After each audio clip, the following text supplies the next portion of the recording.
다 함께 찬양하시겠습니다.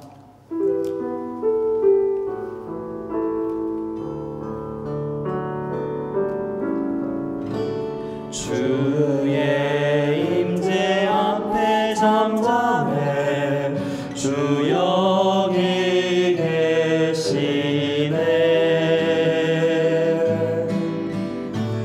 와서 모두 굽혀 경배해 신령과 진리로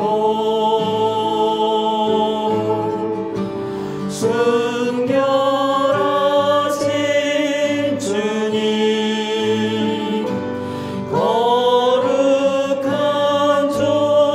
존전에 주의 임재 앞에 잠잠해 주 여기 계시네. 주의 능력 앞에 잠잠해 주 역사하시네.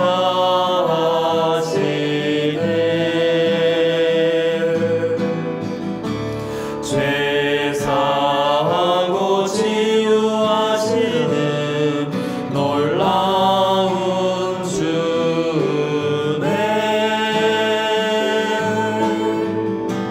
주 믿는 자에게 능치 못한 없네. 주의 능력 앞에 잠잠해 주 역사하시네.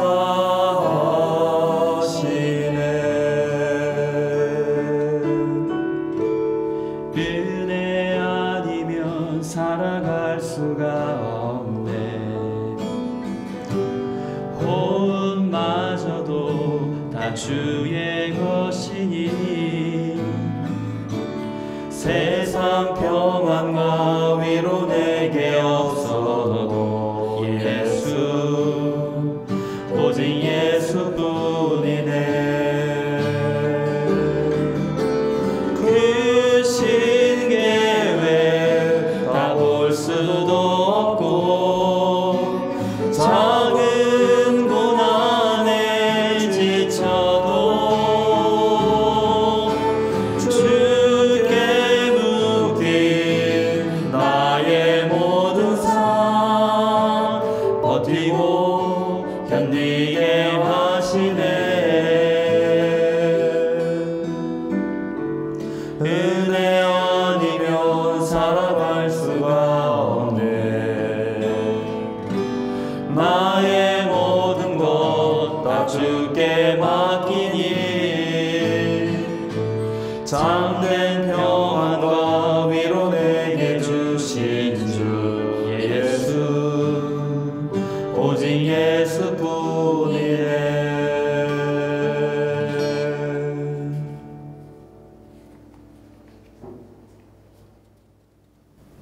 수요사경회를 시청해 주시는 여러분 반갑습니다. 벙커원 교회 전도사 이경은 인사드립니다. 반갑습니다. 그리고 이 자리 오늘은 또 무슨 질문을 어떤 입장을 취하고 오셨을까 누구나 기대하게 만드는 백미님 자리하셨습니다. 네, 안녕하세요. 네, 반갑습니다. 그리고 너무나 마성의 목소리를 지니신 우리 일균옥 수도사님 입꼬리 올라가시고 계십니까 지금? 혹시 이 자리 하셨습니다. 사랑합니다, 여러분. 네. 혹시 어릴 때 꿈이 찬양 인도자 이런 거 있으셨어요? 아니, 전혀 그렇지 않았습니다. 그러세요? 근데 어떻게 또 찬양을 또 시작하게 되셨는지 갑자기 궁금해지시네요. 노래하는 건 좋아했는데 네. 어쩌다 보니까 여기까지 오게 됐네요. 네. 어쩌다 보니 하나님의 은혜라고 저희가 믿겠습니다. 그리고 저희 항상 말씀의 중심이시고 진리를 잘 알려주시는 한문덕 목사님 자리하셨습니다. 네, 반갑습니다. 반갑습니다. 세명사랑교회 한문덕입니다. 네, 감사합니다. 오늘도 기대가 많이 됩니다. 네. 네, 이렇게 성경 공부 진행하기 전에 요즘 이슈가 되는 거 하나 짚고 넘어가도 될까요? 네, 그럼요. 네, 네. 박원순 시장님 죽음에 대해서 되게 뜨겁잖아요. 아유, 그렇죠. 네, 되게 네. 안타까운 일인데 네. 저 이 부분에 관련돼서 어떤 모교회 목사님께서 사도행전 18장 15절 말씀을 들고 말씀하시면서 하시는 말씀이 이 18장 15절 내용이 뭐냐면 만일 문제가 언어와 명칭과 너희 법에 관한 것이면 너희가 스스로 처리하라. 라는 이런 일에 재판장 되기를 원치 아니하노라 하고, 이게 갈료가 한 말이거든요. 사도 바울이 그 유대인들이 데리고 왔을 때 이 말을 인용하시면서 하시는 말씀이, 박원순 시장의 죽음은 하나님의 처벌이고 정의의 실현이다. 이렇게 장희동에 있는 모교에 핍박해서 내리신 거다라고 말씀하시면서, 어디까지 말씀하셨냐면은 지금 교회를 핍박한다고 얘기하잖아요. 코로나 상황으로 인해서 네. 교회 모임을 반대하는 것에 대해서. 그러면서 말씀하시기는 하나님이 하실 것이다. 총선 전에 뭐 한 명이 더 죽음을 볼 수도 있을 것이다라고 이렇게 말씀하시면서 하나님의 정의를 실현을 위해서 기도하자 이렇게 설교하시는 내용을 저희가 본의 아니게 봤거든요. 이것에 대해서, 그리고 이것뿐만이 아니라 이 박원순 시장님의 죽음에 대해서 우리 기독교인이 어떤 기본적으로 취해야 할 자세가 어떤 게 있을지 조금 한 번만 좀 말씀해 주시면 감사하겠습니다. 네, 그래요. 네. 글쎄요, 저도 이제 무척 힘든 한 주를 보내고 있습니다. 네. 저는 이제 박원순 시장이 서울시장 되기 전부터 네. 사실은 인권 변호사로, 그다음에 한국의 이 시민사회 운동을 거의 만들었다고 해도 과언이 아닐 정도의 역할을 네. 하셨죠, 분명히. 그 참여연대 네. 창립 거의 멤버시고 거의 뭐 세우다시피 하시고 이끌어 오셨고, 제가 기억하기로 그다음에 희망제작소 뭐 이런 것들 생각해 보면은 다 그러한 그 자신의 삶을 거의 그 공적 사회, 그러니까 공적 가치에 헌신하는 삶을 살아서 서울시장이 된 거고, 또 서울시장을 하면서도 뭐 저도 서울 시민으로서는 상당히 일을 잘했다라고 저는 평가할 수 있습니다. 근데 그런 분이 갑자기 스스로 극단적 선택을 했다는 것에 무척 참담하죠. 네. 무척 참담하고, 제가 이제 실종 사건을 뉴스에서 보게 됐는데, 그날이 목요일이었는데, 그날 제가 우리 교회 예배 녹화를 했어요. 지난주 토요일에 우리 청년이 지방에서 결혼식이 있어가지고 미리 녹화를 해야 돼서 목요일 날 녹화를 했는데, 그때는 녹화할 시점에는 실종 사건이었고, 소식을 접하게 된 거는 이제 자정 지나서죠. 근데 이제 그때 또 너무 마음이 불안해가지고, 물론 애써 설교를 했지만은 설교하기가 무척 힘들 정도였습니다. 이거는 어떤 그냥 한 평범한 개인의 죽음에 대해서도 우리는 네. 함부로 얘기하기가 어렵고, 죽음이라고 하는 것은 불가역적 사태라고 하는데 다시 되돌릴 수 없습니다. 그건 불가능해요, 사실은. 우리 그리스도교 내에서 부활, 그러니까 예수님의 부활 빼고는 일반적으로는 죽음이 가장 우리에게 큰 슬픔을 주는 것은 그 이전 상태로 되돌릴 수가 없어서예요. 그래서 이제 그것에 대해서 애도를 하고 또 깊은 슬픔에 잠깁니다. 그런데 박원순 시장처럼 거의 평생 인생을 이런 사회 공적 가치에 헌신하신 분의 죽음의 앞에서 누가 슬프지 않겠어요? 네. 그런데 동시에 또 이제 더 괴로웠던 것 중에 하나는 그것과 더불어서 박원순 시장의 죽음의 원인이 아직 정확히 밝혀진 게 없습니다. 이게 사실은 확인해 봐야 되는데 죽은 자가 말이 없고 남긴 짧은 유서에서도 어떠한 단서도 없기 때문에 아직까지는 밝혀지지 않았지만, 어쨌든 성추행 피해자가 고소한 사실이 분명히 있었던 건 사실이죠. 예.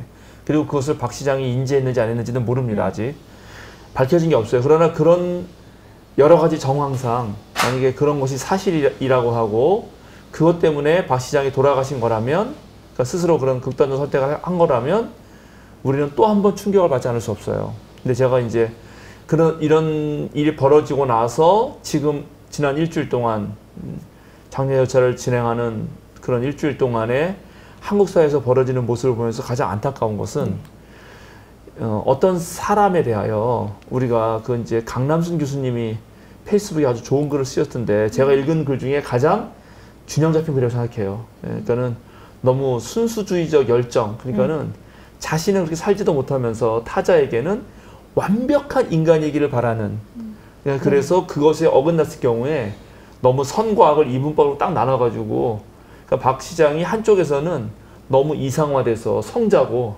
한쪽에서는 성추행 잡놈처럼 여기는 그런 극단적인 이원론을 경계하자라는 내용의 글이었는데, 그러니까 저는 상당히 그 의미 있는 글이라고 생각하고, 저는 박 시장의 공적은 공적대로 인정해줘야 되죠. 네. 그러나 만약에 아직 밝혀지지 않아서 사실 확인이 더 필요하지만 만약에 성추행 사실이 그 기자회견대로 4년간의 지속적인 것이었다면 이게 사실이라면 그로 인해서 피해를 당하는 그 사람에 대해서 우리가 충분히 공감을 해야 되고 그 아픔에 대해서도 인정을 해야죠. 네. 그 사람에 대한 2차 가해를 해서는 절대 안 됩니다. 이거는 제가 계속 우리가 사랑과 정의를 얘기하면서 말씀드렸던 것은 어떤 사건이 발생했고 그 사건이 반드시 누군가에게 피해가 된다면 정의라고 하는 것은 그 피해를 회복시키는 것이 중요해요. 그거를 그냥 덮으면 안 돼요. 그러니까 우리가 박 시장에게 아쉬운 것은 만약에 그런 일이 실제 있었고 이 만약을 제가 붙입니다. 아직 확인이 안 됐잖아요. 정확하게. 그러면 만약 그런 일이 있다면은 박 시장이 끝까지 책임을 졌어야 옳았어야 돼요. 죽음의 원인이 뭔지는 모르겠으나 만약에 그냥 죽음으로 이게 덮어지는 게 아니기 때문에 그래서 그것 또한 너무나 아쉬워요. 그러나 그렇다고 해서 또 그 하나의 사건이 박 시장의 전 인생의 모든 그 노력과 가치지향적인 삶을 한 번에 무시하기 너무 어렵다. 그리고 저 자신도 제가 비교해 봤을 때 내가 박 시장만큼 살 수 있나. 근데 그게 그 100분의 1도 못 살면서 함부로 말하는 것은 시민사회에 누구든 좀 조심하면 좋겠다. 그러니까는 그 피해를 입은 피해 호소인이 당한 고통에 대해서도 절대 함부로 말해서는 안 되고 그 사람에 대해서도 2차 가해를 해서도 절대 안 되는 건 마찬가지로 박 시장의 공적에 대해서도 함부로 깎아내리는 일은 조심하면 좋겠다라는 거고요. 근데 그런 상황을 취하는 것이 저는 일반적인 평범한 시민들이 다 가지고 있는 생각이라고 생각해요. 저는 누구나 이런 생각을 가지고 생각해요. 그러니까 안타깝다 생각을 하겠죠. 좀 놀랍고 좀 황당하고 참담하고. 그런데 심지어 하나님 말씀을 전해한 목사가 그걸 성경 구절 하나를 따와서 그것도 저도 사실은 봤는데 그 사도행전 18장 15절 그 앞뒤 맥락이 있거든요. 앞뒤 맥락은 바울 사도가 하나님 나라의 복음을 전하니까 유대인들이 그것이 질투가 나고 화가 나서 그 아가야 주의 총독인 갈리오에게 재판을 겁니다. 네. 그러니까 사회에 로마 제국의 질서를 무시하고 권위를 흐트러뜨린다. 그래서 사회 하여튼간 교란법이다. 뭐 이런 식으로 재판을 해요. 근데 이 갈리오 총독이 그걸 딱 보자마자 이거는 바울 사도의 복음 전파가 그 사회 질서를 무너뜨리기보다는 갈리아의 판단이죠. 유대교 내부의 종교 문제라는 사실을 파악하고 야, 니네가 지금 갖고 있는 나한테 가져온 문제는 너희 유대 법과 절차에 따라서 할 것이지 내가 신경 쓴 일은 아니다. 나 재판장 일 안 하겠다. 이렇게 말을 한 걸 가지고 그거를 전혀 엉뚱한 그 단장치라고 그래요. 단장치. 장을 끊어서 거기서 완전히 다른 뜻을 갖는 거예요. 또 어려운 말로 망문생이라고 하는데 그 문장의 어떤 뜻을 잊어버리고 새로운 걸 막 자기가 집어넣는 거예요. 그래가지고 문제를 일으키는 자는 하나님이 심판하는 거다. 이런 식으로 막 얼토당토하는 말로 박 시장이 죽은 것이 하나님의 뜻이다라는 식으로. 그리고 지금 이 정부가 코로나19라고 하는 방역 대책이 그 모든 감염 학자들이 말하듯이 그게 100명을 넘어갔잖아요. 그러면 걷잡을 수 없어요. 200명, 800명 되는 거는 순식간에 일어납니다. 그러면 우리나라 의료 체계가 무너지고요. 그러면 지금처럼 사망자를 줄이는 방식을 할 수가 없어요. 그러니까 병원에 못 가고 죽는 거예요. 그걸 최대한 막기 위해서 조사한 결과가 교회에서 발생한 거의 모든 것이 공예배보다는 소모임이었다라는 것이고, 그리고 밀폐된 공간에서 밀접하게 또 밀집하면 안 된다라는 것의 원칙하에서 제안한 것인데, 그 유센조의 기사에 잘 나옵니다. 그런 분석 기사가 잘 나와요. 그리고 실제로 그런 고위험군에 드는 무슨 주점이나 카페나 이런 데는 고위험 시설로 아예 지정을 했어요. 교회는 아직 그런 시설도 아니잖아요. 다만 그렇게 밀접해서 밀집하게 밥 먹고 그다음에 이 침방울이 튈 수 있고 또 에어로졸이 떠다닐 수 있는 밀폐된 공간에서의 모임을 자제해달라, 금지해달라 이렇게 말한 건데, 그런 것들을 전부 무슨 사탄이라고 말하면서 역시 이원론적이죠. 게다가 저주의 말로 설교를 한다는 것 자체가 너무나 비상식적이고 비합리적입니다. 그리고 성경을 끌어오는 방식도 무논리적이에요.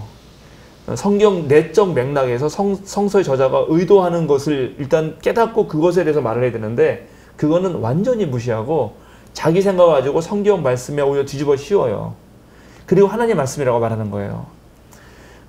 바로 그런 방식의 성서 해석이 그동안 한국 교회의 문제였고 한국 교인들을 망쳤고 또 한국 목사들도 거기에 오염돼 가지고 지금 한국 교회가 이렇게 사회적인 신뢰를 얻지 못하게 된 것입니다. 그러니까는 우리가 박 시장 문제에 대해서는 조금 더 저 입장에서는 이게 무척 어려운 문제가 있습니다. 그러니까 죽은 자는 말이 없기 때문에 그리고 죽은 자를 상대로 소송 절차를 계속 할 수 없기 때문에 당연히 법은 공소권 없음으로 끝납니다. 근데 그렇게 끝나버리면은 참 어려운 문제가 여전히 피해자의 피해가 남아있단 말이죠.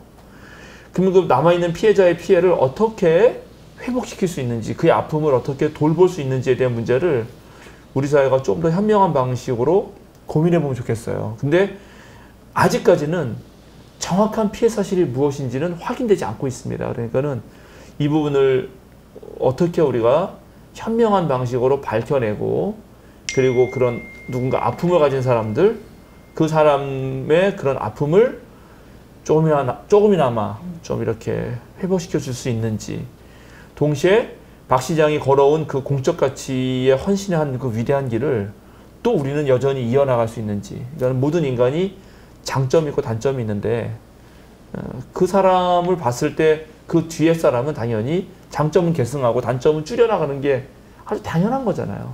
그런 방식으로 판단을 해야 된다고 생각합니다. 네, 감사합니다. 너무 목사님. 길게 얘기했나 봐요. 아니에요. 근데 정말 필요한 얘기였던 거고 너무 슬퍼요. 근데 저도 네. 너무 슬펐어요. 특히 어떤 부분이 슬펐냐면은 기다렸다는 듯이 갑자기 언론이나 기사가 막 떠오를 때 어떻게 한 생명을 가지고 그리고 또 그분의 업적이 있는데 저런 식으로 보도를 할 수 있을까? 이 부분에 대해서 굉장히 마음이 아팠던 것 같아요. 그러니까 이 부분에 대해서. 예, 이거는 이제 박 시장의 이제 공적은 그렇고 이게 이제 그 문제점으로 삼는 거. 그렇죠. 그때 두 파가 딱 있잖아요. 네. 딱 생기자마자 바로 하나는 이제 극우 유튜버들을 비롯한 정말 욕하고 싶은 언론들입니다.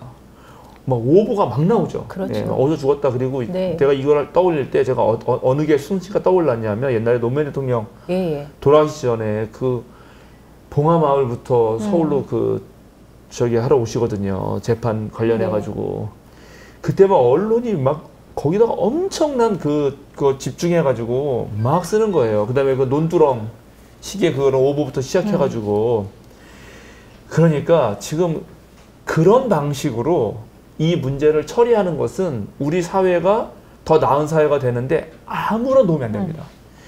그러니까 우리 정말 민주시민들이 깨닫고 촛불시민들이 깨달아야 되는 거는 그런 방식으로 싸워서는 안 돼요. 예, 그러니까 그거를 어떻게 정확하게 구별해내서 맞습니다. 그런 것들을 좀 잠재우고 이게 무슨 그 극보수 유튜버들이 돈 버는 일종의 아주 수단으로 삼아지는 일들 있잖아요. 네네, 맞습니다.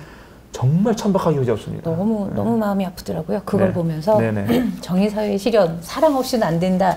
이 말을 다시 한번 되새겼습니다. 네, 하시고 싶은 말씀 혹시 있으세요? 아닙니까? 네. 저는 사실 금요일 날 하루 종일 너무 무기력해갖고 네네. 사실 저는 개인적으로 아무것도 하지를 못했어요. 말씀하신 대로 명확하게 드러난 사실은 없는데 모든 언론들이 기정사실화해서 그 돌아가신 분에 대해 그렇게 하는 거 보고 정말 예전에 노무현 대통령님 생각도 났었고 저는 좀 하루 종일 좀 마음이 많이 무거웠던 하루였던 것 같아요. 그런 마음이 들더라고요. 제발 하루만, 한 이틀만, 그러고 난 다음에 밝혀내도 정확한 근거를 가지고 말해도 상관없었을 텐데. 그러니까 개인적으로 제일 화났던 부분은 한겨레나 경향신문 그래도 중립이라고 하는 언론조차도 그런 이렇게 더 자극적인 제목을 갖고 기사를 냈을 때 이제 언론의 특성이 몇 가지가 있는데 첫 번째는 언론도 회사라는 게 하나 문제예요. 그러니까 언론도 살아야 되는 거죠. 이윤을 남기고 그 부분이 하나 고민이고 매일매일 기사를 산출해내야 되기 때문에 매일매일 기사거리를 뭔가 만들어야 되는 그 압박감들이 있을 거예요. 기자가. 그걸 모르는 바가 아니에요. 그 두 가지 사실을. 그러나 그렇다 그렇죠. 하더라도 기자라고 하면은 네. 정말 자신이 제대로 취재해서 사실 보도를 해야지. 맞습니다. 그렇게 정치 편향적인 어떤 추측성 보도를 마구 남발한다는 것은 그리고 그것을 심지어 이용해서 돈을 벌겠다고 하는 생각은 정말 안 됩니다. 이거는. 예. 정말 네. 네, 그냥 우리 여기까지 너무 진행하고 네, 깊어지면 또 다음 얘기 네, 네, 오늘 또 못 끝납니다. 네, 오늘 또 오늘도 뭐 끝납니다. 질문으로 또 그냥 가니까 우리 좀, 네. 예, 넘어가죠. AS도 있고 피드백도 있는데요, 목사님. 네. 진행하고 가야 되겠죠? 네, 예, 이게 지금 이 논의가 무척 핫해가지고요. 네, 연결이 되고 간단하게 한번 간단하게 네, 해보시죠. 네, 그러면은 그럼 질문이 어떤 좀 많거든요. 한 3-4가지를 뽑을 수 있는데요. 네. 그 강사님께서 주셨습니다. 강산. 네네. 네, 아이디를 바꾸신 것 같으세요. 항상 질문을 올려주시고 저에게 관심 많으신 너무나 네. 귀한 분. 저 이분들 네. 때문에 제가 다시 한번 생각하게 돼요. 네. 이런 입장을 취할 수 있구나 해서 네, 너무 제가 아주 좋아하는 분입니다. 네, 저도 갑자기 좋아지고 있는 분 중에 한 분이십니다. 네. 여기서 이제 그분이 몇 개 올려주셨는데요. 그 중에 하나가 이거예요. 종교는 하나님은 예수님은 인생 사는데 꼭 필요한 거예요. 만약에 그 신명론이라는 게 종교의 삶이 모두가 정의롭게 산다면 자기를 생각하듯 산다면 세상은 종교 없이도 아름다울 수 있는데 종교가 꼭 필요할까요? 요즘은 참 종교가 꼭 필요한가요? 맞아요. 네, 종교 없이도 정의로울 수 있는 사회라면 이미 누구예요? 비틀즈가 이매진에서 얘기했잖아요. 그 정말 기가 막힌 노래에서 그 얼마나 위대한 노래인지 모르는데 종교가 꼭 필요한가? 네. 심지어 하나님, 예수님이 필요한가?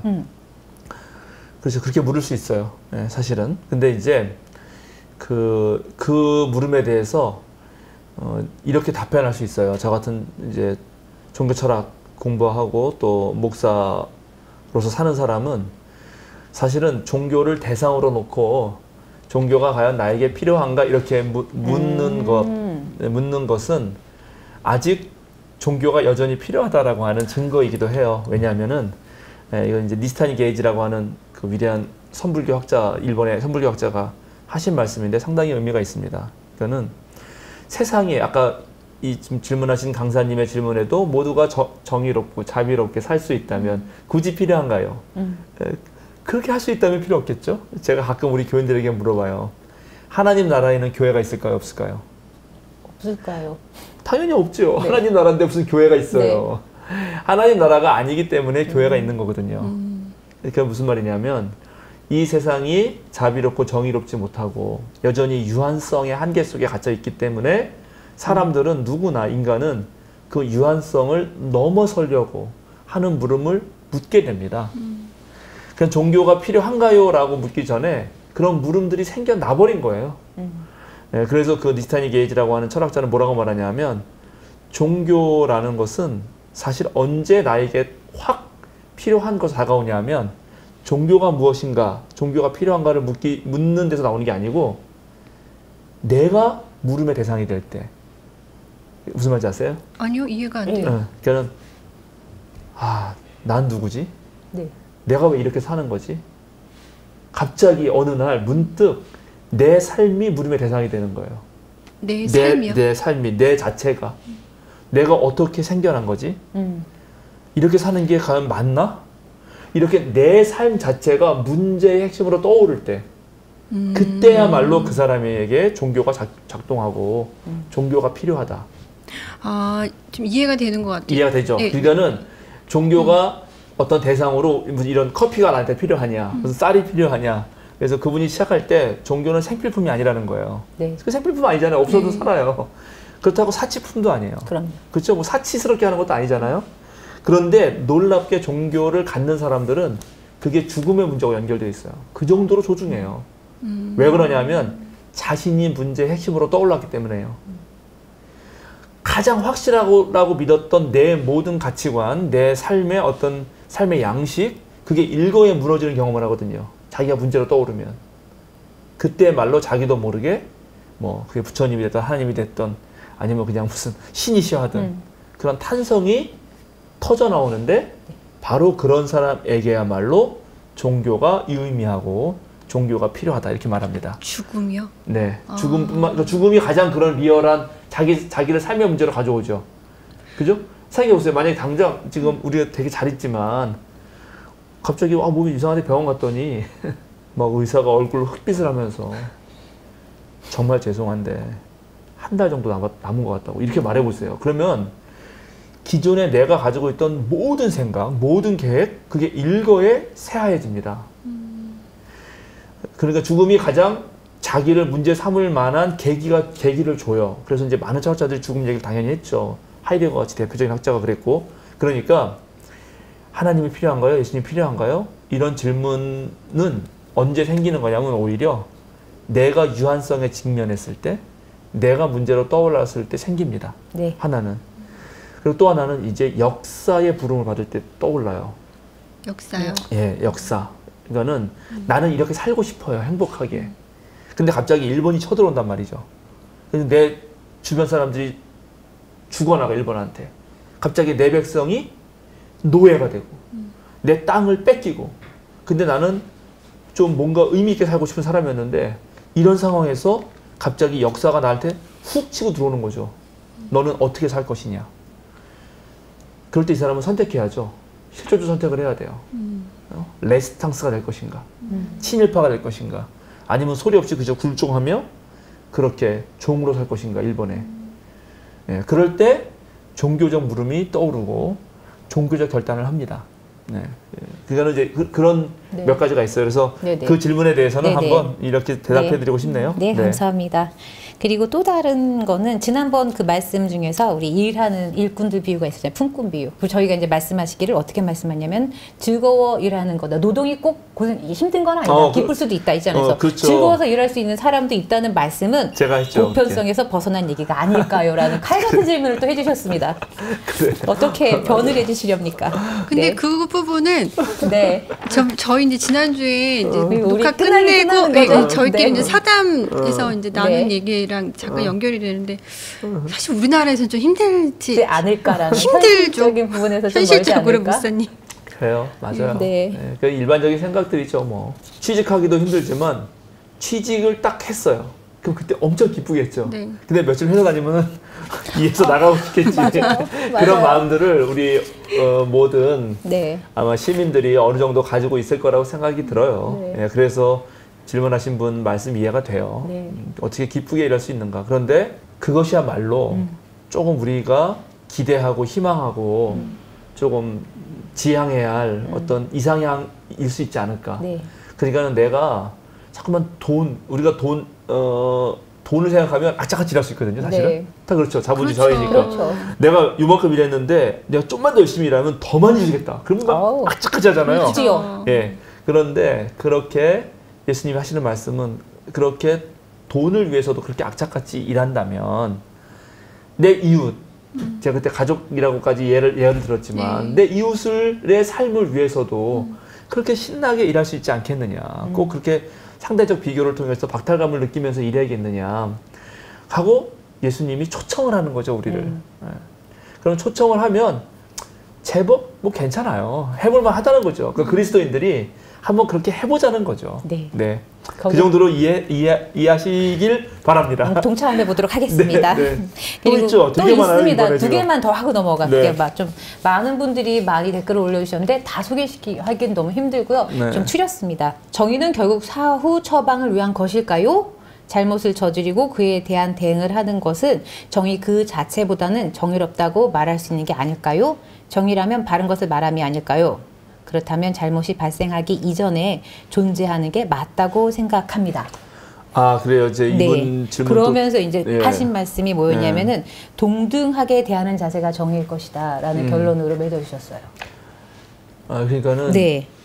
지금 질문이 조금 섞여 있는 맞아요. 느낌을 제가 봤는데 일단은 제 첫 번째.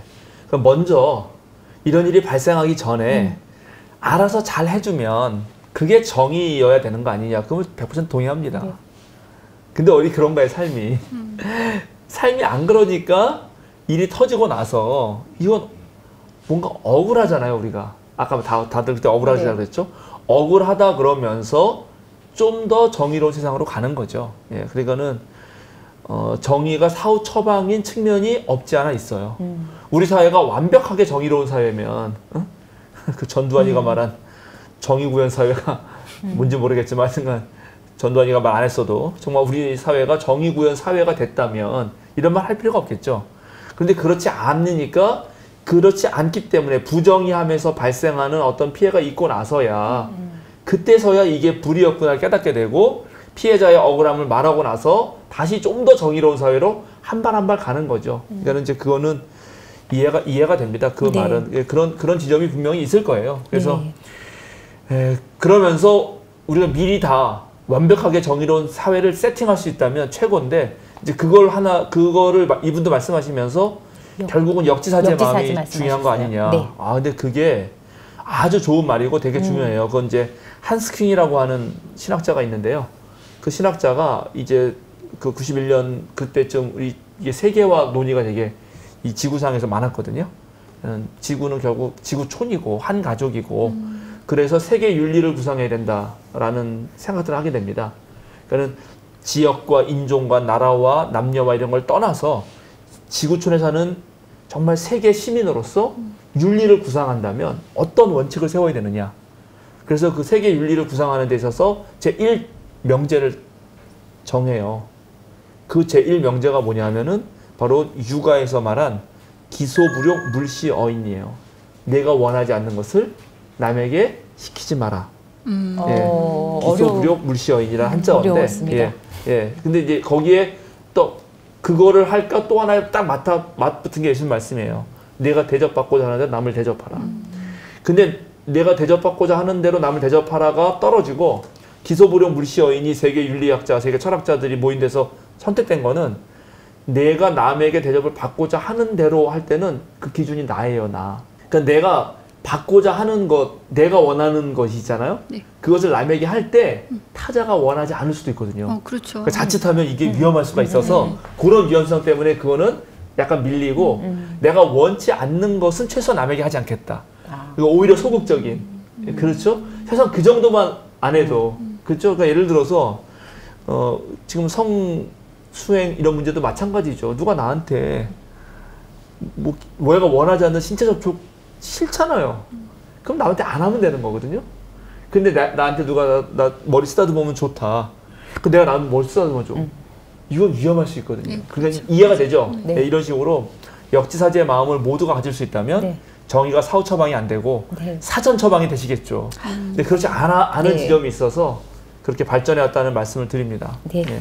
감사합니다. 그리고 이제 마지막으로 인분 먹방님께서 아주 간단한 아주 딱 그 멘트를 남겨주셨어요. 사랑이 없는 정의보다 심각한 건 정의 없는 사랑이에요. 정의 없는 사랑. 보고 감동받았습니다. 그렇죠. 나름. 저도 되게 인상이 깊었어요. 사랑이 없는 정의도 문제지만 뭐라고요? 그다음에 심각한 건 정의 없는 사랑이에요. 그렇습니다. 아주 좋은 말씀입니다. 그래서 제가 좋아하는 신학자신데 폴 틸리라고 계신데 20세기 참 훌륭한 신학자 중에 한 분이셨죠. 그분이 쓴 책이 있어요. Love, Power and Justice. 번역됐습니다. 한국말로 사랑, 힘, 그리고 정의. 이 세 가지를 함께 엮었어요. 와. 그리고 이게 이제 삼위일체인데 그래서 맞아요. 이분 하신 말씀이 정확히 맞아요. 예를 들어서 사랑 없는 힘 뭐죠? 폭력이에요. 폭력. 네. 사랑과 정의 없는 힘은 폭력이죠. 그런데 힘 없는 사랑은 뭐죠? 그건 무력할 뿐이에요. 무력해. 사랑이 힘이 없으면 당하기만 하죠. 그런데 정의 없는 사랑은 어떻게 될까요? 그거는 자칫하면 가해자를 두둔합니다. 그렇죠. 그렇죠. 사랑으로 무조건적 용서를 말하잖아요. 정의 없이. 그러면 가해자를 두둔하게 돼요. 그러니까 이분 말씀이 정확히 맞는 말이에요. 그래서 사랑과 정의는 같이 가야 돼요. 그러나 사랑 없는 정의 또한 그거는 아집과 교만과 독선에 빠질 수가 있어요. 정의를 말할 때 제가 지난주에 좀 강조해서 말했지만 가장 위험한 것 중에 하나가 누구의 정의냐 말이에요. 옳다고 할 때 이게 무척 힘든 거거든요. 누구가 옳다고 말하는지를 잘 봐야 돼요.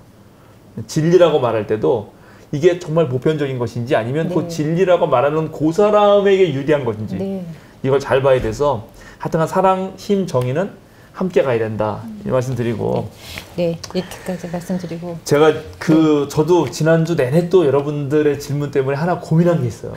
그래서 왜 제가 특히 이은혜 원사님이 하신 말씀을 듣고 정말 일주일 내내 고민했어요. 그리고 제 아내랑도 제 아내도 신학을 무엇일까요? 예, 해서 박사 수료까지 했고 또 마침 제 아내가 기독교 윤리 전공입니다. 그래서 기독교 윤리 박사 수료생이기 때문에 네. 그 문제 가지고 한참 토론을 했어요. 어떤 게 제 마음에 걸렸냐면 전사님도 그렇고 우리 백민님도 그렇고 주인의 마음도 이해하겠다고. 네. 그리고 예수님이 주인의 마음을 닮으라는 것도 충분히 수긍할 수 있다고. 네. 그래도 나는 억울해요. 이렇게 한 말이 네. 제가 계속 마음에 남아요. 우리는 왜 그래도 억울한가. 그래서 이 얘기를 가지고 이제 네. 우리 아내랑 엄청 토론을 했는데 네. 제가 잠을 못 잤어요. 토론하느라. 감사합니다. 네, 근데 제 아내한테도 많은 걸 배웠어요. 네. 제가. 그러니까 내가 너무 앞서 나갔구나 생각을 하나 했어요. 제가 그 얘기를 해드리려고 그래요. 네.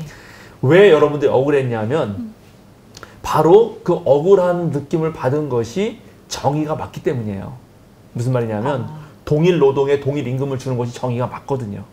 틀리지 않았어. 예, 맞아. 그러니까 그게 맞았잖아요. 그게 맞아요. 그럼 그게 왜 맞았냐면은 네. 그 전에는 동일 노동을 해도 동일 임금을 받지 못했어요. 왜냐하면 신분이 달랐기 때문에. 네, 맞습니다. 나는 왕자고 내가 왕자라면 안 되지. 수도사님이 왕자고 나는 노예였기 때문에 인정할 수 없습니다. 예, 둘이 인정해 줍시다. 여기 수도사님이 왕자면은 1시간만 일해도 여기는 엄청난 걸 주고 네. 나는 뭐 열 몇 시간을 일해도 조금 주거든요. 그러니까 신분제 사회, 뭐 어떤 그런 무슨 집단주의 뭐 이런 사회에서는 동일 노동을 했을 경우에 동일 노동을 받을 수가 없었습니다. 그래서 이거는 인류가 싸워서 얻은 거예요. 개인으로 인정하고 개인이 동일 노동을 했으면 동일 임금을 달라라고 엄청나게 싸워서 얻은 정의거든요, 그게. 그러니까는 그게 정의가 제가 잠깐만 아니라고 말하는 것 같으니까 억울한 거예요. 당연히 억울한 게 맞아요. 근데는 바로 그렇게 각 개인을 인정했고 그 개인이 노력한 만큼 그에 합당한 것을 몫을 주어야 그것이 정의다라고 말해온 역사고 우리가 그렇게 살아왔습니다. 그런데 문제는 그렇게 했으면 좋은 사회가 될 줄 알았죠. 네. 네. 근데 결과가 뭐냐면 빈익빈 부익부를 낳았어요. 그 정의가 한계에 부딪힌 거예요. 여러분이 막 자기 정의를 주장하면은 아마 다른 사람들도 정의를 주장할 거예요. 내가 노력해서 내가 내 능력을 가지고 했기 때문에 내가 이렇게 된 거지 너희들은 게을렀기 때문이다라고 말할 거란 말이죠. 여전히 너희들은 능력이 없어서야 무능력자이기 때문에 너희는 1시간만 일했잖아. 너희는 일 그렇게 해서 쌓아놓은 결과물이 작잖아. 나는 그렇게 능력이 많거든. 난 기술이 좋거든. 난 개발했거든. 난 창의력이 높거든. 이렇게 하면서 했단 말이죠. 그래서 그 억울함을 느끼는 정의가 맞는데 그 정의에 한계에 부딪히니까 이제 어떤 방식을 이 사회가 도입했냐면 그래서 도입했잖아요. 많이 버는 사람에게 많이 뜯어가잖아요. 그러니까 여러분이 억울하다고 말한 거 있죠? 그 억울하다고 말하면 많이 뜯어가는 것에 대해서 많이 뜯어가라고 말하면 안 돼요. 세금이요? 예, 그렇죠. 그럼 불만 없어요. 예, 그렇죠. 그렇게 말해, 그러니까 많이 뜯어가는 것에 대해서 많이 뜯어가면 안 된다고 말해야 된다고. 왜 네. 뜯어가냐고 해야 된다고. 네. 그렇죠. 억울하잖아요, 그러면. 아니죠. 왜? 세금- 능력인데. 세금은 내 임금에 비례해서 어떤 그 세율에 의해서 띄는 거잖아요. 국가가 세금을 떼어가면 안 되는 거예요. 국가가 왜 떼어가요? 그거는 바로 저 사회주의가 하는 거고 내 능력으로 내 개인이 내 이렇게 벌었는데 이걸 누가 왜 떼어가 감히? 이렇게 되는 거예요, 당연히. 그렇게 가는 게 일관적인 건데 그런데 이제 문제는 그걸 우리가 인정할 수밖에 없는 상황이 된 게 바로 이런 상황 때문이에요. 네, 이런 지금 정의의 한계에 부딪혔기 때문에 이걸 어떻게든 줄이려고 하는 거죠. 그래서 뭐 예를 들어서 옛날에 심상정 의원이 아마 제기하셨나? 부동산 상한제. 그러니까 부동산 가격을 무한대로 올릴 수 없게 만드는 거죠. 어느 정도만.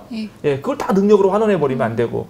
그다음에 이제 그런 노동 없이 세습 막 하는 거. 이런 거는 당연히 막아야 되는 거고. 근데 노동을 했다 하더라도 그 능력이 이제 롤스의 정의론 같은 게 들어오면서 자연적 운이나 사회적 운이 개재됐다면 그리고 막스의 이론에 의하여 누군가의 노동이 거기에 도움이 됐다면 그 한 개인의 노동으로만 볼 수 없는 거 아니냐라는 반성이 생긴 거죠. 그래서 다시 한번 우리는 이 그 포도원 주인, 품꾼을 고용한 포도원 주인의 마음으로 돌아가자면 바로 거기서 우리가 얻을 수 있다는 거는 오늘날 그렇게 똑같이 노동한 것에 대하여 똑같은 임금을 주는 것으로 안 되는 부분. 그러니까 노동도 어느 노동을 하느냐에 따라 다 다르단 말이죠. 동일 노동이 물론 똑같이 컨베이어 벨트에서 가지고 똑같이 일하는 거만 설정해 놓는다면 상관없을 수 있지만 그게 아니라 직업이 몇만 개잖아요. 그럼 근데 시간은 똑같잖아요. 몇만 개의 직업에서 똑같은 시간을 일했는데 그럼 그 각자에 따라서 주는 돈은 다 다를 거 아닙니까? 그러니까 그런 다른 상황 속에서 어떻게 어떤 사람은 너무나 많은 걸 가져가고 어떤 사람은 먹고 살 수도 없는 상황이 됐을 때 너무나 많은 가져가는 사람이 도저히 생계를 유지할 수 없는 사람에게 어떤 마음으로 베풀 수 있느냐, 그리고 어떤 그런 시스템을 만들어서 이 사회 전체가 공동체처럼 살 수 있느냐를 고민해 보자라는 이야기로 읽어낼 수 있다. 그러니까 정의가 아닌 건 아닌데 정의에 한계 부딪혔을 때 그것을 뛰어넘는 방식이 무엇이냐로 다시 한번 이 비유를 읽어주면 어떨까? 그러면 좀 억울함이 덜하지 않을까? 예, 좀 이해는 돼요. 네. 지금 이렇게 말씀해 주시니까 그러니까 좋은 사회, 다 같이 살 수 있는 사회를 만들어 나가는 게 그러니까 그런 방법을 고민하고 함께 생각해 보자. 그렇게 말씀해 주시니까 마음에 좀 와닿는 것 같아요. 그래서 제가 이제 지난주에 다음 침공은 어디 보시라고 했는데 보셨는지 모르겠는데 거기 보면은 제가 어느 회사는 기억이 안 나요. 그 이제 마이클 무어 감독이 또 이제 유럽을 점령하러 가잖아요. 그래서 어느 회사로 가요. 근데 그 회사는 점심시간이 2시간이야, 2시간. 그래가지고 일하다 말고 집에 딱 차를 몰고 가서 밥을 먹고 가족들하고 놀다가 와요. 그리고 이제 그 정확한 뭐 근로시간 딱 지키고 휴가도 그게 같이 연결된 건지 모르겠는데 휴가도 뭐 40일에다가 뭐 40일 휴가가 그리고 그거를 오래 못 쓰면 내년에 붙였을 수가 있고 뭐 해가지고 어떨 때는 막 3개월 4개월 놀기도 해요. 근데 그걸 다 인정하는 거예요. 그래서 그 회사 사장이 근데 이제 질문에 마이클 무어가 네. 아니 이렇게 직원들에게 복지를 해주면 돈을 어떻게 버냐고 아니 좀 돈 벌고 싶지 않아 했더니 와 그때 내가 충격을 받았어요. 그 회사 사장 하는 말이 그렇게 많이 벌어서 뭐 하게요 딱 그래. 그러더니 나는 우리 가족 같은 이 직원 식구들하고 그 사람들 행복과 나의 행복을 함께 누리는 게 더 좋지 그렇게 돈을 그렇게 많이 벌어서 뭐 하냐고 딱 그래. 야. 와 그렇게 생각할 수도 있잖아요 우리가. 그러면요. 내가 만약에 기업의 어떤 사장이라면 내가 돈 많이 벌어서 나만 쌓아놓는 게 아니라 함께 이렇게 행복을 누리면서 네. 살아도 좋다 이렇게 생각할 수 있다는 거죠. 그러니까요. 네. 어디에 가치를 두고 어디에 기준을 두냐가 정말 큰 어떤 변화를 맞아요. 주는 것 같습니다. 바로 그래서 오늘 이 부분을 다루려고 그렇죠. 제가 이제- 성경을 정확하게 그걸 찝어왔어요. 자, 그럼 우리 진도 나가는 네, 것입니까? 진도 나가야 돼요. 네. 이 성경이 오늘 제가 하고 싶은 네. 그 말을 딱 하고 있어요. 자, 누가복음 12장 13절에서 21절 간단하게 얘기할 수 있습니다. 보시죠.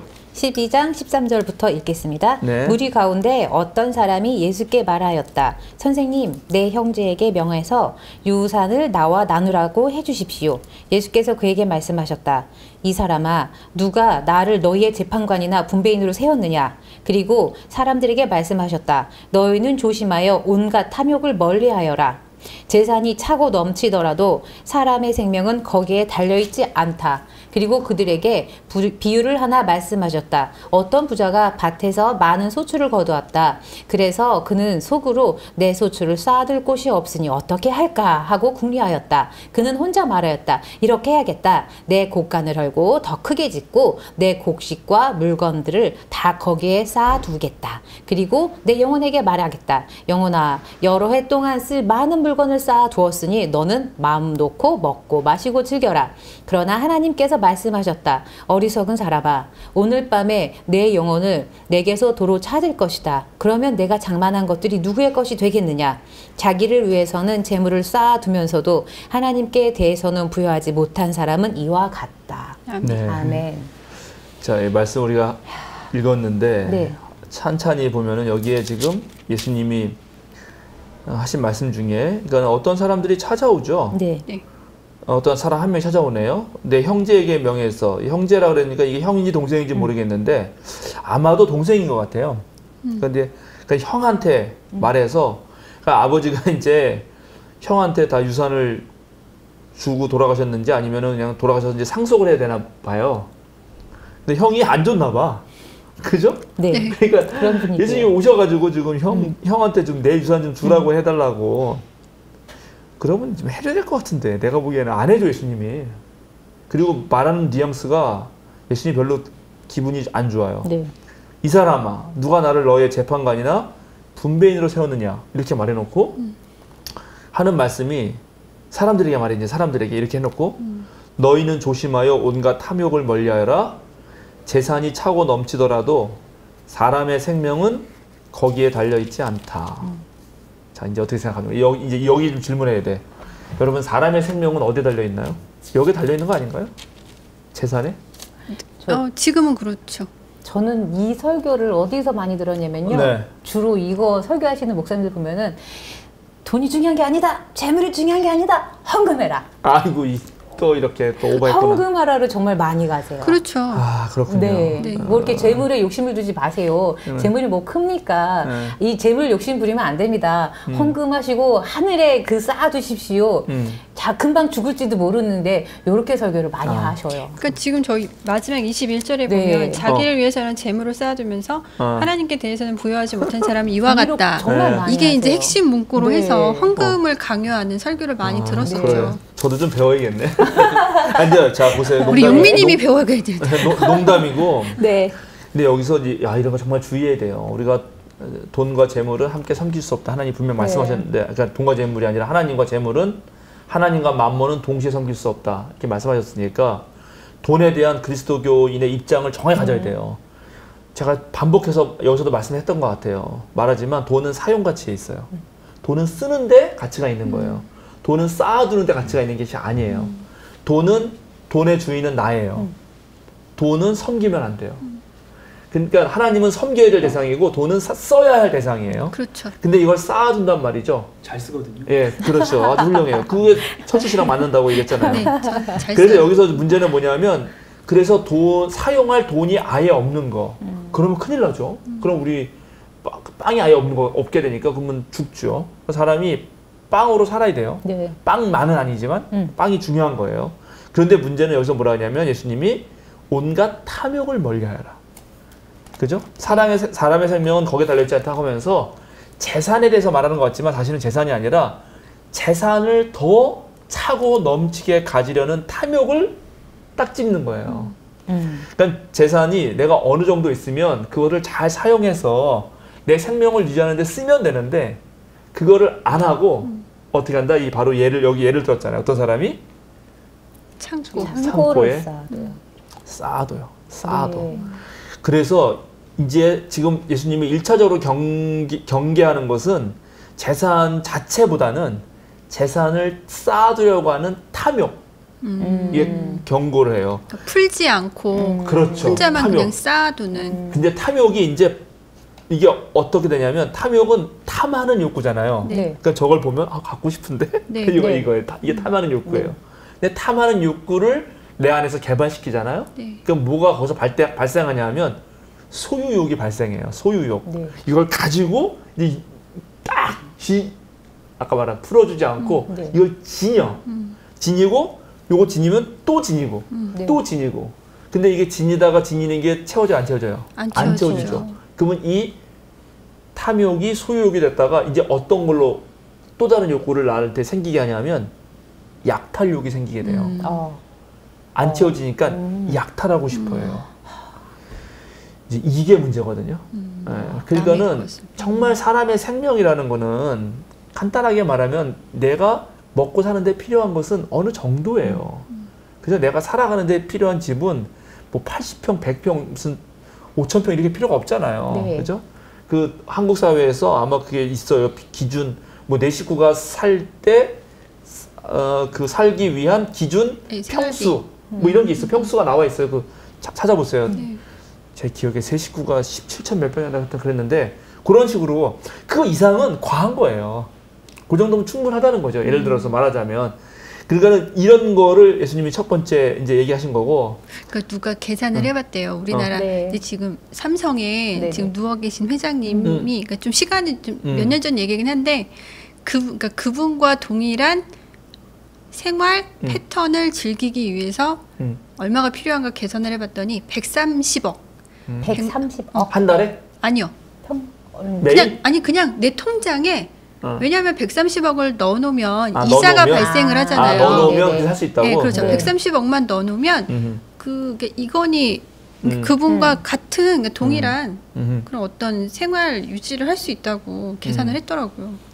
자, 그래서 어쨌든 그런 식으로 어떤 그 탐욕을 계속 확대하는 방식을 예수님이 일단 막고 있고, 그 예수님이 혹시 그 둘째도 네. 이게 정당한 그 유산 분배가 아니라 뭔가 탐욕이 있으니까 이런 말씀 하셨겠죠. 근데 저도 이제 예를 들어서 이렇게 비유할 수 있을 거예요. 이건 제가 좋아하는 김창락 교수님이 하신 말씀인데 비유의 천재시거든요. 네, 그 선생님이 너희들 목사 나중에 할 건데 어느 날 갑자기 교인들이 와가지고 목사님 제가 이번에 좀 돈이 생겨가지고 주식 투자를 하는 게 좋을까요? 아니면 부동산 투기 좀 하는 게 좋을까요? 그걸 왜 목사님한테 그러게요. 물어봐요?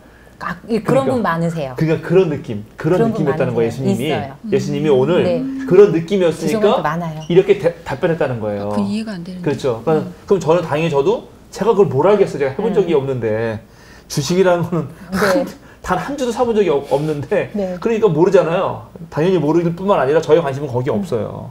그래서 당신이 어떻게 하나님 말씀대로 사랑과 정의를 이루면서 살아갈지를 내가 언제 당신의 목사가 돼서 주식 투자할 건지 부동산 투기할 건지를 결정하는 사람으로 세워졌느냐 이렇게 말할 거 아니에요. 첫 번째 예수님이 그 말이고, 두 번째 이 부자의 특징을 보면요, 이 부자가 신기해요. 이 부자가 이게 오늘날은 우리한테는 되게 당연한 일이죠. 네. 우리한테는. 네. 그런데 이게 1세기 당시는 이게 이상한 일이에요, 사실은. 이게요? 왜요? 예, 이렇게 되기가 어려워요. 뭘까요? 많은 소출을 많은 거두었다는 소출을 게요? 일단 얻는 것도 어렵고, 첫 번째. 네. 두 번째, 얻었다고 해서 곡간을 더 크게 짓고 곡식과 물건을 쌓아놓으면 어떻게 될 것 같아요? 다 썩어요. 썩겠네요. 지금은 저장 기술이 썩겠네요. 좋으니까는 다 내지만 이거 네. 이때 당시는 이게 쉽지가 않은 일이에요. 그러니까 이런 생각을 잘 못해요. 그럼 차라리 누굴 이제 좀 주거나 이게 일반적인 생각이거든요. 그러니까 이 사람이 이 생각이 특별한 거야, 이때는. 그럼 그쵸. 그러면 소출을 해서 팔아서 이걸 팔아서 뭐 다른 걸 현금화하든가. 쓰거나 뭐 집회하거나 아니면 누굴 꽂아가지고 나중에 더 많이 받거나 내가 혹시 어려울 때도 있잖아요. 그럴 때를 네. 대비하거나 해야 되는데 네. 이렇게 쌓아두자 하는 이 생각이 이때는 이게 특이해. 그렇겠네요. 근데 오늘날은 전부 이렇게 생각해, 사실은. 네. 이게 바로 자본주의 사회와 그 1세기 자본주의가 안 한 사회랑 약간 다른 점이에요. 아끼면 어머. 똥 된다는 얘기인가 보다. 어머나 세상에. 그러네요. 그런데 여기에 이제 더 이 본문에서 가장 이 누가복음서가 이 사람을 혼내주려고 하는 게 뭐냐면, 잘 보세요. 제가 읽어볼게요, 다시. 어떤 부자가 밭에서 많은 소출을 거두었다. 그래서 그는 속으로 내 소출을 쌓아둘 곳이 없으니 어떻게 할까 하고 궁리하였다. 그는 혼자 말하였다. 이렇게 해야겠다. 내 곡간을 헐고서 더 크게 짓고 내 곡식과 물건들을 다 거기에다가 쌓아두겠다. 그리고 내 영혼에게 말하겠다. 영혼아, 여러 해 동안 쓸 많은 물건을 쌓아두었으니 너는 마음 놓고 먹고 마시고 즐겨라. 여기서 이 사람이 이 이야기의 가장 큰 특징은 뭔지 아세요? 네. 네. 맞아요. 네죠. 오로지 자기만 있어요. 자기만 있다는 그러네요. 거예요. 제가 요 얘기를 하고 싶어가지고. 지금 이 사람은 곡식이 많이 쌓아지고 많이 나오는 것에 대하여 이거를 남과 나눌 생각을 눈꼽만치도 안 합니다. 나한테만 있어요. 제가 책 한 권 읽어드릴게요. 크리스토프 블루마르트라고 하는 이 칼바르트를 키워낸 목사님인데, 그분의 행동하며 기다리는 하나님 나라라는 책에 나온 걸 읽어줄게요. 이분이 어떤 걸 이용하면서 이렇게 써요. 이분이 어느 유명한 목사가 쓴 책에 이런 글이 있습니다. 저는 요즘 하나님의 축복을 누리고 삽니다. 하나님은 내 기도를 들어주시고 나에게 능력을 주십니다. 또 말씀으로 내게 음성을 들려주시며 매일 나의 삶을 인도해 주십니다. 그분은 나에게 사랑스러운 관계들을 허락하십니다. 하나님은 나를 위해 놀라운 것들을 준비해 놓고 계십니다. 되게 은혜스럽죠? 네.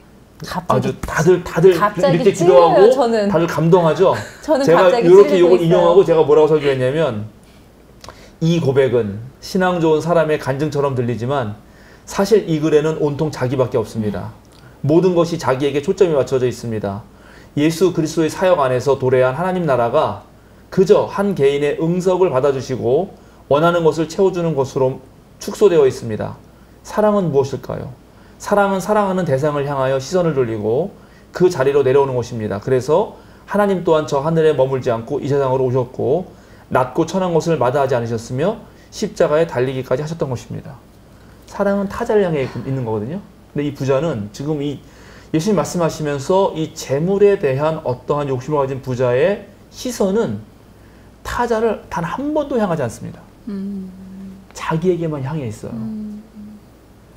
근데 그리스도인이 예수를 믿었던 이유는 하나님이 예수님을 통해서 이 땅에 내려가라, 타자를 향해서 시선을 돌리라 하는 것인데 놀랍게 그리스도교의 복음을 이용해서 하나님 나라의 사랑을 이용해서 자기에게만 시선을 돌렸어요. 자, 이렇게 하고 다시 성서를 하나 더 읽겠습니다. 네. 누가복음 16장 네. 19절 31절 여러분 너무 잘 아는 또 거예요. 한번 읽어보시죠. 네. 누가복음 16장 19절 31절 19절부터 읽겠습니다. 네. 어떤 부자가 있었는데 그는 자색 옷과 고운 베옷을 입고 날마다 즐겁게 호화롭게 살았다.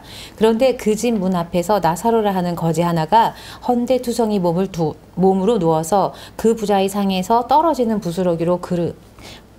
부스러기로 배를 채우려고 하였다. 개들까지도 와서 그의 헌대를 핥았다.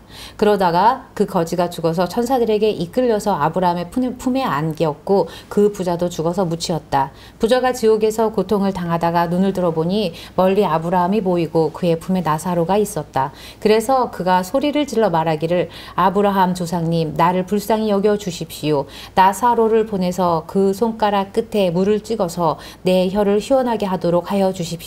나는 이 불 속에서 몹시 고통을 당하고 있습니다 하였다. 그러나 아브라함이 말하였다. 얘야 되돌아보아라. 내가 살아있을 동안에 너는 온갖 호사를 다 누렸지만 나사로는 온갖 괴로움을 다 겪었다. 그래서 그는 지금 여기서 위로를 받고 너는 고통을 받는다. 그뿐만 아니라 우리와 너희 사이에는 큰 구렁텅이가 가로놓여 있어서 여기에서 너에게로 건너가고자 해도 갈 수 없고 거기에서 우리에게로 건너올 수도 없다. 부자가 말하였다. 조상님 소원입니다. 그를 내 아버지 집으로 보내주십시오. 나는 형제가 5이나 있습니다. 제발 나사로가 가서 그들에게 경고하여 그들만은 고통받는 이곳에 오지 않게 해주십시오. 그러나 아브라함이 말하였다. 그들에게는 모세와 예언자들이 있으니 그들의 말을 들어야 한다. 부자는 대답하였다. 아닙니다. 아브라함 조상님, 죽은 사람들 가운데서 누가 살아나서 그들에게로 가야만 그들이 회개할 것입니다. 아브라함이 그에게 말하였다. 그들이 모세와 예언자들의 말을 듣지 않는다면 죽은 사람들 가운데서 누가 살아난다고 해도 그들은 믿지 않을 것이다. 아멘. 아멘.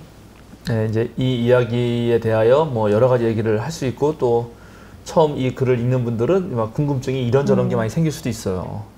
보니까 나사로는 여기 뭐 예수님도 안 믿었는데 막 천국 가 있고. 그러게요. 그죠. 부자는 예수님 뭐 믿지 안 믿지 모르지만 하여튼 지옥 가 있고 이런 게 어떻게 되는 거냐. 그런데 그렇죠. 지금 이 비유의 초점은 그 비유 읽을 땐 초점이 무척 중요합니다. 네. 하나의 비유점이 있다 그랬잖아요. 예. 그러니까 초점은 다른 데 있어서 그런 거에 대해서는 관심이 없습니다. 이 쓴 사람은. 어쨌든 여기 등장인물 누구 있죠? 나사로. 또 부자 또 아브라함. 그리고 해설자가 있죠. 해설자. 네. 등장인물은 아니지만. 네. 그리고 또 등장을 한 건 아니지만 말하는 가운데 이 부자의 형제들이 네. 등장은 안 했는데 소재로 사용하고 있어요. 네. 근데 어쨌든 가장 중요한 핵심 인물은 3명이에요. 네. 그러면 아브라함, 나사로, 부자 중에 주인공은 누구일까요? 부자죠, 부자. 어떻게 부자인지 알 수 있냐면 아브라함하고 부자하고만 얘기하고 네. 있어요. 나사로는 얘기를 안 해요. 네, 네. 그러니까 얘기를 하고 있는 사람이 부자예요. 그러면 당연히 부자가 주인공이니까 이 이야기는 청중을 누구 상대로 하고 있는 거다? 부자. 네. 부자들을 설득하려고 하는 거예요. 부자들이 천국 갈 수 있는 방법인가요? 그렇죠. 바로 그런 거예요. 그러면 여기서 우리가 첫 번째 느껴야 되는 거는 이 두 부분으로 나눌 수 있는데 맨 처음에 나레이터가 해설해주는 부분 어떻게 살았는데 나중에 가봤더니 역전되어 있더라. 하나는 지옥 가 있고 하나는 천국 가 있더라. 그리고 두 번째는 이제 부자가 아브라함과 얘기하는 장면. 그게 이제 두 부분으로 크게 나눌 수 있는데 첫 번째에서 읽어야 될 거는 지금 부자가 여러분이 부자라 그러면은 되게 괴롭겠죠. 여기 부자 그렇죠. 엄청 괴롭죠. 지금 어떻게 네. 돼 있나요? 근데 좀 이해가 많이 안 갔어요. 저는 이거 구절을 읽으면서. 어쨌든 일단 간단한 것만 생각하고 지옥에서 고통을 당하는데 어떻게 고통을 당하죠? 불... 물을 손가락 네, 끝에 끝에. 물을 찍어서 내 혀를 이렇게 시원하게 해달 정도로 엄청 고통을 당하는 거예요. 네. 근데 이 고통을 느끼는 사람이라면 뭘 느꼈어야 되냐면 바로 나사로의 그 어려움을 느꼈어야 돼요. 자, 20절에 보면 그 집 대문 앞에 나사로라는 거지 하나가 헌데투성이 몸이라는 거는 온갖 부스럼이 나고 고름이 나는 그러겠죠. 영양이 부족하고 이제 상처 같은 게 생기면 안 낫고 이러니까. 그리고 부자의 상에서 떨어지는 부스러기, 이거는 그냥 먹다가 흘린 그런 게 아니고, 여기서 이 부스러기는 음식을 먹고 빵 같은 걸로 이렇게 닦아 그 네. 그릇을 설거지 잘하려고. 그래서 그걸 버린 거예요. 그걸 먹는 거거든요. 근데 그걸로도 배를 채우려고 해. 근데 그러는 와중에 또 그걸 먹으려고 또 누가 오냐면 개가 오는데 개가. 이 개는 들개들이거든요. 아, 그러면 그걸 놓고 들개들하고 싸우는 거야. 들개들이 막 또 자기를 공격하기도 하고. 이렇게 완전히 비참한 상황이죠. 네. 그런데 그때 부자는 뭐 했냐면 배옷을 입고 자색 옷과 고운 배옷을 입고 날마다 즐겁고 호화롭게 살았어요. 이 두 모습, 빈익빈 부익부의 이 두 가지 모습을 함께 장면에 보여줌으로써 어떻게 써야 되는가, 그럼 부자는? 최소한 자기 집 앞에 있는 거지 그렇지. 나사로를 보고 조금이라도 도와줬어야 된다는 얘기인 거죠. 그렇죠. 근데 그 앞에 그 곡식 많이 얻은 부자처럼 오로지 시선은 자기에게만 있잖아요. 보이지도 않았을까요? 전혀 보지도 않잖아요. 이거를 극단적으로 보여주고 이 극단적 상황이 하나 갔는데 역전돼 버린 거야. 역전 딱. 그러니까 이제 이거를 들은 부자는 충격을 먹죠. 그래서 부탁을 해요. 어떤 부탁을 하죠? 나사로를 살려서 보내라. 형제들한테 보내. 근데 그렇게 한다고 형제들이 믿는다, 안 믿는다? 안 믿는다. 안 믿는다.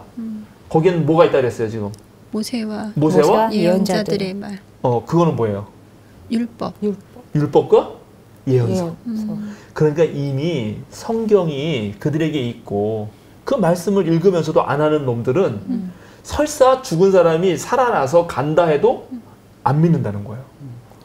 얼마나 충격적이에요, 이런 말들이. 그러니까 지금 이 말은 무슨 말이냐면 부자들에게 너희가 지금 이걸 읽고 깨달음이 온다면 지금 당장 실천해라. 나눠라. 나눠라. 타자를 위해서. 그리고 그게 바로 아까 같은 누가복음이잖아요. 네. 아까 바로 자기를 위하여 재물을 쌓아두는 자가 아니라 하나님께 부요한 자가 되는 방식이다. 라고 누가복음서가 설득하는 것입니다. 그 저는 부자 네. 이 본문에서 부자가 자색 옷과 고운 배옷을 입고 날마다 즐겁고 화롭게 살았다. 이게 무슨 큰 잘못인가 생각을 맞아요. 했었거든요. 네, 잘못 없죠? 네, 큰 잘못은 네. 아닌데. 그죠? 근데 저는 어떻게 보면 이제 나사로가 왜 천국을 갔을까? 왜냐하면 천국에서 큰 위안을 받았다고 했거든요. 네, 네. 여기서 위안을 받았다. 사실 이제 이게 사실 이해가 되질 않았거든요. 네, 나사로라는 그 이름의 뜻이 뭐냐면 하나님께서 돕는 자 이런 뜻이에요. 그러니까 이 세상에서는 지금 어떤 도움도 못 받았으니까 저 하늘에 가서라도 하나님께 도움을 받았다라는 느낌이 좀 있고요. 여기 또 하필이면 주인공은 아브라함인가. 아브라함은 여러 가지 특징이 있지만 그 중에 하나가 환대예요. 환대. 아브라함이 왜 지나가는 그 천사 셋을 네. 선산지도 모르는 상황에서 네. 열심히 가서 극진히 대접하잖아요. 막 고기 잡고 막 그래요. 네. 그때 잡은 고기랑 떡 구운 거 보면은 너무 많아. 그렇게 할 필요가 없는데 그렇게 해요. 네. 그러니까 아브라함은 또 하나의 그 보여주는 특징이 낯선 사람에 대한 환대거든요. 그러니까는 그게 바로 의고 그게 올바름이고 정의인데 이 부자가 이렇게 잘 사는 거 자체가 뭐가 문제겠어요. 근데 문제는 바로 그렇게 함으로써 전혀 어렵고 힘든 사람들에 대한 관심을 갖지 않는다. 나 금반지 꼈는데 아우 이건 오래됐어. 안 되겠어. 나 다이아몬드 껴야겠는데 사파이어도 해야 되지. 루이비통 다음에는 또 뭐 있죠? 나 잘못 샤넬, 구찌 이런 거 관심이 계속 있으면은 절대 내 이웃의 타자의 고통에는 관심이 없게 돼요. 아니 가지긴 해. 그렇게 가도 안 될까요? 그런 거 관심도 갖고 타자의 고통도 관심을 가지면 안 그러면 안 될까요? 되고, 예. 그럼 네. 측면을 좀 주시면 안 될까요? 그렇죠. 그럼 돼요. 그럼 네. 돼. 네, 그러면 제가 그래서 네. 저도 이제 제가 아는 후배가 있고 아주 제가 좋아하는 네. 기독교인 한 명 있는데 네. 한의사예요. 그래서 근데 거기 너무 또 기독교에 충실해가지고 네. 되게 찌질하게 살아요. 내가 그렇게 살지 말라 그랬어요. 그러니까 안 그러니까요. 좋아요. 차도 좋은 거 사고 네. 집도 좀 좋은 데 살고 네. 그리고 또 열심히 나누기도 해라. 네. 제가 이렇게 그렇게 하세요. 괜찮아요. 아, 괜찮아요? 아니 저 아는 동생이 어릴 때 이제 저희 사촌 동생이 그랬어요. 이제 예수님 믿어라 그래야 천국 네. 간다 구원 받는다 그랬을 때 자기는 예수 교회 다니는 사람들 가난해서 싫다고 그렇게 그런 얘기 얘기했거든요. 많이 하죠.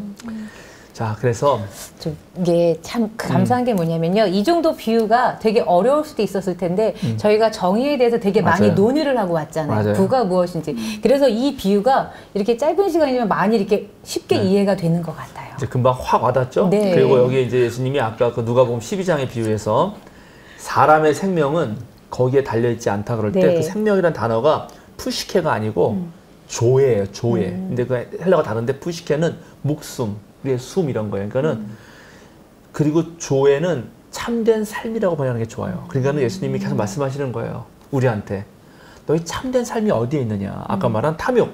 아, 나 저 반지 갖고 싶어. 저 옷 갖고 싶어.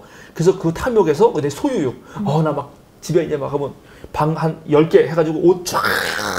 소유욕. 왠지 우리의 뭐 로망이잖아요. 왜 네. 로망이지? 다 나 왜 로망이죠? 부럽지? 다 그렇죠. 예. 나 솔직히 그 다음에 부럽지? 이거를 이제 안 가지면 어떻게 돼요? 내가 가져야 되니까 블랙 프라이데이면 딱 문 열자마자 막 달려가가지고 사람 밟고 어떻게 아시죠? 저 옷 딱 해야지 되는 사람이 되는 거죠. 아니 저희 그렇게까지는 하지 않아요. 네, 그래요? 네. 그냥 오버한 거예요? 네. 있죠. 그게 네. 참된 삶이냐 하는 거예요. 네. 사람의 참된 삶이 그렇게 탐욕과 소유욕과 약탈욕으로 계속 점철된 삶을 사는 것이 네. 참된 삶이냐를 다시 묻고 있고 네. 이 누가복음서는 그래서 이제 포도원 품꾼 주인부터 네. 일관되게 쫙. 다음 주도 일관된 내용으로 진행이 되나요? 근데 다음 주 일관된 내용으로 하고 싶은데 네. 지금 한 분이 달란트가 해달라 그래가지고 근데 고민이에요. 근데 제가 21일 날 한 날 했는데 예. 그분한테 죄송합니다. 네. 다음 주도 일관된 게 하나 더 있어서 네. 그거까지만 하고 달란트로 넘어가겠습니다. 네. 양해해 주십시오. 예. 네. 다음 주에 이제 이런 어리석은 바보 바보요. 이 바보들이잖아요. 바보. 왜냐면은 열심히 써놨는데 그날 밤에 하나님이 영혼을 데려가 버렸어. 그럼 누구께 되겠어 그게, 그죠? 그래서 그리고 잘 살았는데 갔더니 지옥불에 영혼이 있잖아요. 그러니까는 그거는 어리석다라는 거고. 네. 다음 주에는 현명한 사람 하겠습니다. 현명한 그러니까 사람. 저는 이게 어떻게 보면 그리스도인으로서의 품이 있고 네. 약간 우아하고 고상한 삶을 살고자 하는 어떤 그 로망이 있거든요. 그 부분을 오늘 좀 많이 배운 것 같아요. 네, 그렇게 합시다. 우리가 네. 예를 들어서 꼭 130억 있어야 돼요. 그 정도 아니고 그렇죠. 우리가 적당한 수준의 어떤 돈이 있잖아요. 네. 그러니까는 뭐 외국 연예인들 보면은 되게 잘 나가는 연예인도 네. 되게 뭐 허름한 옷도 잘 입고 그냥 편하잖아요. 근데 우리는 꼭 돈 좀 벌면 꼭 키아누 명품으로 다 입게 해야 돼요. 내면을 풍성하게 네. 해서 겉은 좀 수수해도 네. 그 사람 본연 자체에서 나오는 삶에서 나오는 아름다움으로 아우라가 풍겨야지. 네. 온갖 걸 뒤집어 써야고 람보르기니를 몰아야지 그렇죠. 뭔가 자신의 인격과 무슨 뭐 이런 게 드러나는 것처럼 생각하는 것을 이제는 벗어버릴 때가 됐다. 네. 우리나라가 OECD 올라가면은 네. 수도사님 한마디도 안 하셨거든요. 찬양 네. 외에. 목소리 저는- 한번 듣고 싶어서. 저는 130억이 들어갈 수 있는 통장을 하나 마련하겠습니다. 좋아요. 네. 네.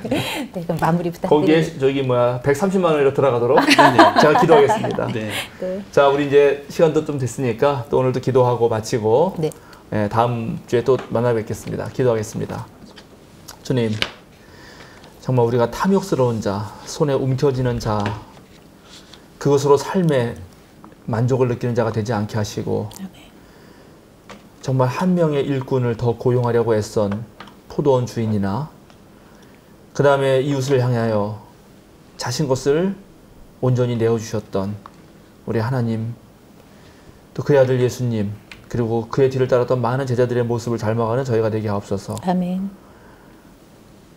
내 삶을 온전히 누릴 뿐만 아니라 그 온전히 누리는 삶을 이웃과도 나누는 그러한 정말 생의 지혜를, 참된 삶의 지혜를 얻을 수 있는 우리가 되게 하여 주소서. 아멘. 한국 사회의 슬픈 일들을 겪으면서 한국 사회에 여전히 남아있는 많은 산적한 과제들을 봅니다. 그 과제들을 풀어가는 일에도 우리가 게으르지 않게 하시고 늘 비판적 정신을 유지하게 하옵소서. 아멘. 주님께 모든 것을 맡기오며 예수님의 이름으로 기도드립니다. 아멘.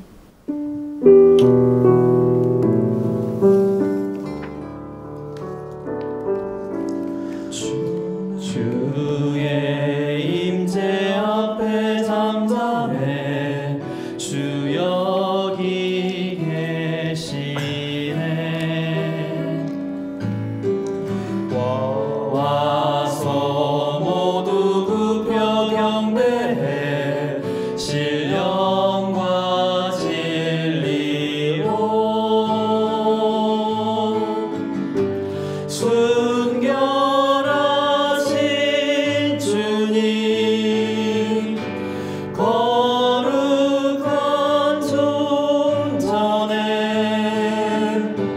주의 임재 앞에 잠잠해 주 여기 계시네.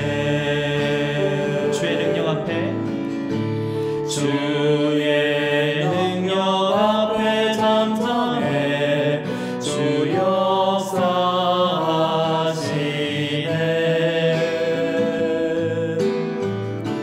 죄 사하고 지옥